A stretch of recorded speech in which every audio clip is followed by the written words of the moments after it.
There are two kinds of wake-up calls. The first kind involves an early morning phone call from the hotel lobby informing you that your taxi will arrive shortly. And the second kind changes your life forever. It's a warning signal, alerting you to a situation that has been ignored or overlooked up until this pivotal moment. My wake-up call was of the second variety, but ironically came in the form of a late-night phone call from my best friend. I was living in New York City, about to achieve the pinnacle of my lifelong dream. I was finishing my neurology fellowship at Columbia University after completing 4 years of pre-med at Harvard, 4 years of medical school, and 5 years of residency. I was at the top of my field, brimming with success. The world was my oyster, so why did I feel like I was drowning? Perhaps a more salient question might have been, what happens when your dream job becomes a nightmare? And how do you recognize the signs of burnout before they take an irreparable physical and mental toll? And then an even more thorny question presented itself. How do you make the choice to walk away from something that you have worked towards and trained for your entire life? Here was my dilemma. Like many smart little Jewish girls, I had wanted to be a doctor since the age of 5.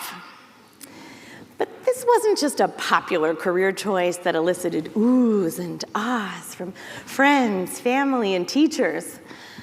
And no, the difference for me was that I had already lived through intense personal medical trauma and subconsciously believed that the way to heal was to go from being patient to physician, from powerless to in control. But let me give you all a pro tip here today. Trauma is not generally considered to be a solid foundation for making a career choice. And medicine is not an easy choice. It's one thing to fantasize about being a doctor or watching television shows like ER and Grey's Anatomy. And it's quite another to put in the decades of training, the grueling hours, the endless sleepless nights, and then there's the relentless confrontation with death and dying. It's not for the faint of heart, and like many other caring professions, often leads to burnout. The problem is that we invest so much in our education and training that our entire identity becomes wrapped up in what we do. We're also trained to believe we are superhuman, never taking a break or a day off. There is a fascinating biological fact that I learned in medical school. Doctors don't pee. It's true. It's true. Ask any medical trainee if they stop to pee while at work, and they will tell you they don't. We also never, ever get sick. When you become a doctor, you become superhuman. So when I started to develop all of the classic textbook signs and symptoms of burnout, I did what any other medical professional would do. I ignored them completely. I ignored the exhaustion, thinking it was just part of the job. I ignored the despondency, thinking it was part of the job. I ignored the feelings of shame and isolation, unable to tell my colleagues how I was feeling because they all seemed to be doing just fine. I convinced myself it was all just part of the job. I refused to admit that I was suffering from burnout and that my job was the cause. I refused to believe I was human. Now, it took me decades to realize that I was not alone on this journey.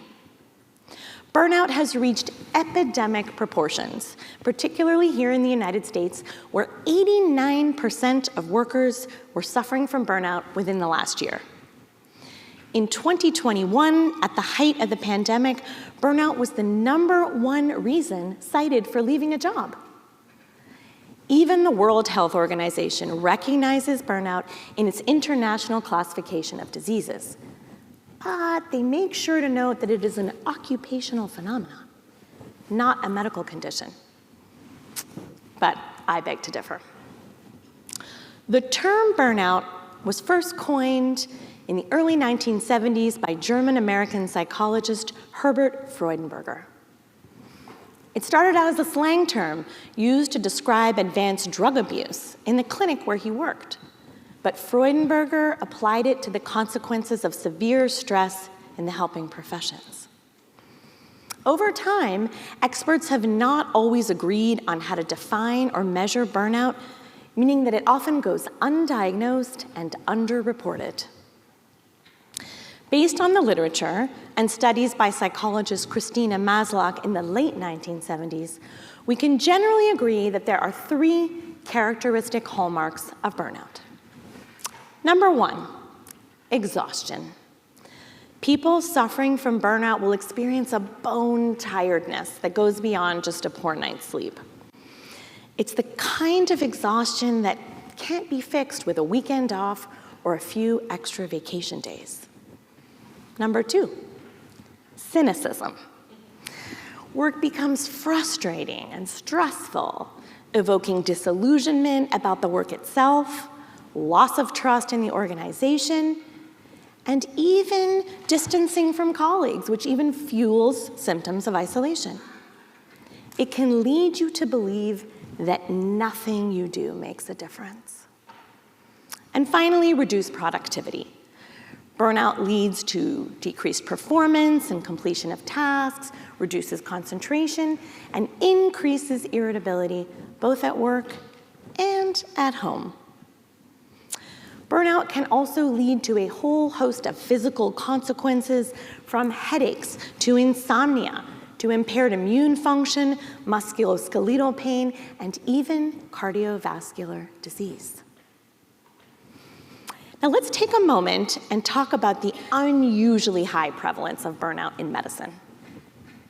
In a study by Rosen, they found that 4% of first-year medical residents were affected by burnout at the beginning of the year. Now this number increased to 44% by the end of the year. In another study by Shanafelt, right here at the University of Washington, they found that 75% of medical residents were suffering from burnout, regardless of their year of study. Now, how can we interpret these data? I mean, are we to believe that 75% of medical residents are afflicted with some sort of medical condition that needed some form of treatment? Or rather, do the results reflect a broken system designed to create such high levels of stress that well beyond a majority are suffering? Now, medicine does not have a monopoly on burnout. We see similar statistics among lawyers, teachers, social workers, and any helping profession. So while certain careers and personality types, shout out to my fellow perfectionists, I see you,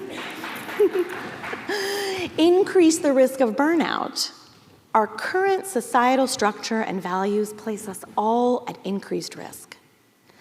We are a culture that values productivity above all else. Busyness is a badge of honor, and we are constantly working simply because we carry our offices with us in our back pockets, unable to disconnect or reconnect with the world around us to live fully in the present moment.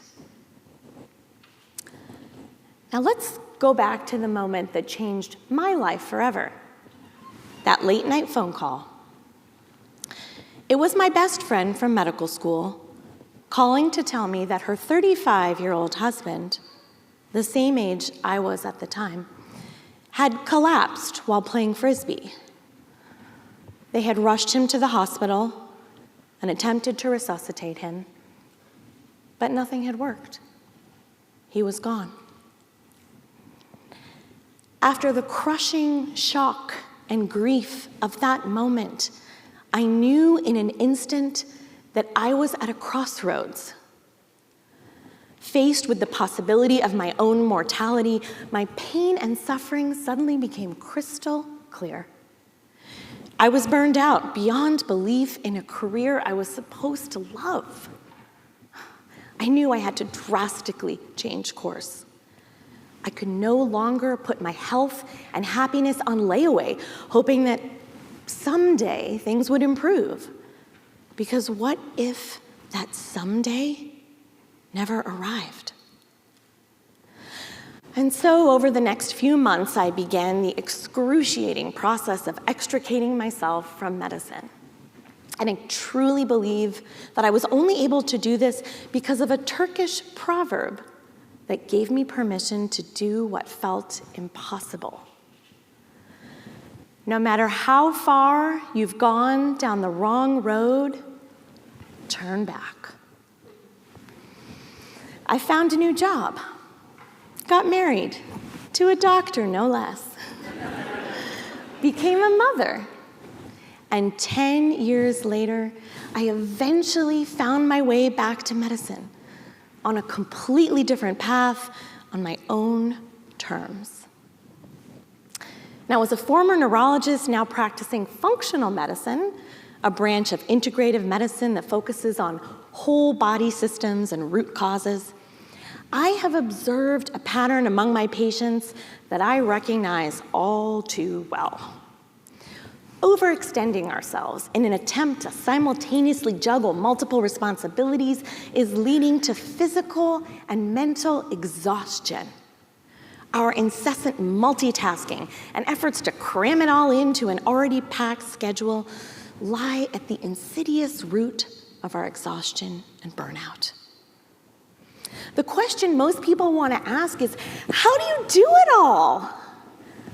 But this celebration of productivity, our obsession with raises and promotions and climbing the endless corporate ladder, is fundamentally flawed.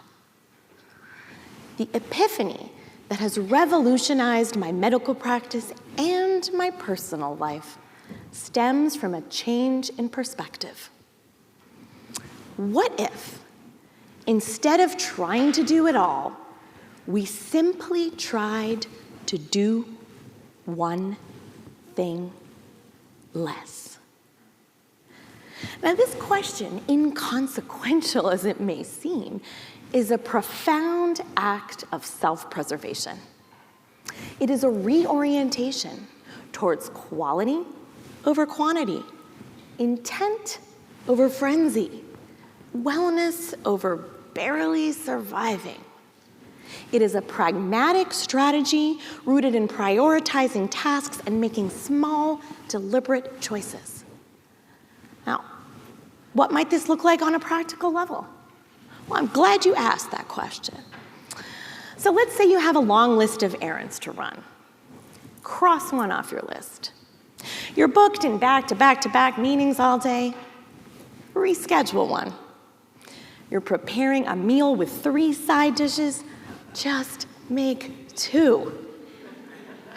Now, I want you to imagine you're clearing a table of dishes, and they're all stacked up, balanced precariously, but there's still that one pesky cup left on the table. What do you want to do about it? I know that most of you are dying to go pick it up and add it to the pile, which will most likely result in a crashing sound and a lot more cleanup. Doing one thing less means leaving that cup on the table. Now, I know it might seem like productivity would go down. You are doing less, after all.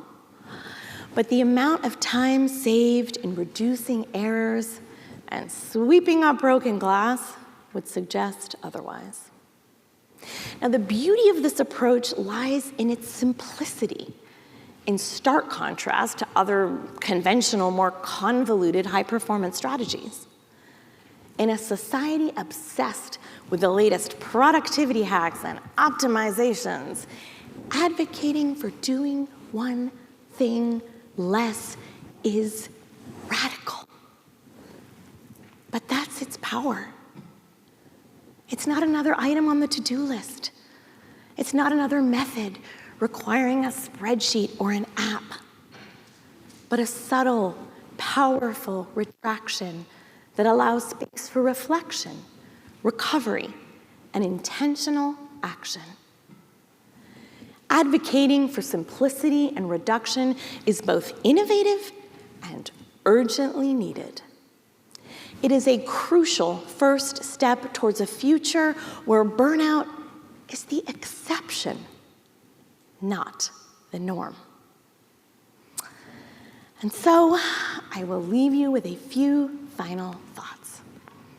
First, how can we have an epidemic of something that isn't even a diagnosis?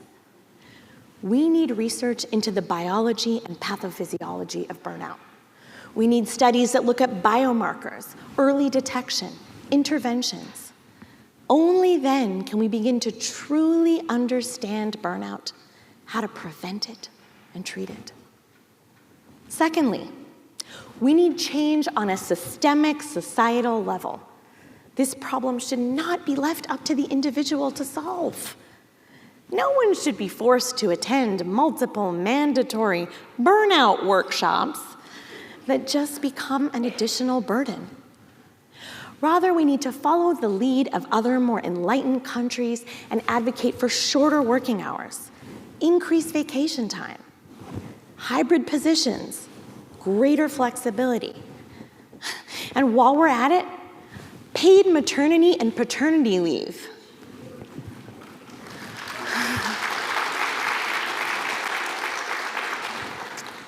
And finally, while we wait for this change, when you walk out of this room, don't wait for a phone call like the one I got to start living your life. If you're feeling overwhelmed and dread going to work every day, consider burnout as a possible cause. Talk to someone, tell a friend, speak with a counselor. Consider switching jobs or careers. And remind yourself that your identity and worth are based on so much more than your education and job title. So, before phoning it in or walking away, why not start with doing one thing less? Thank you.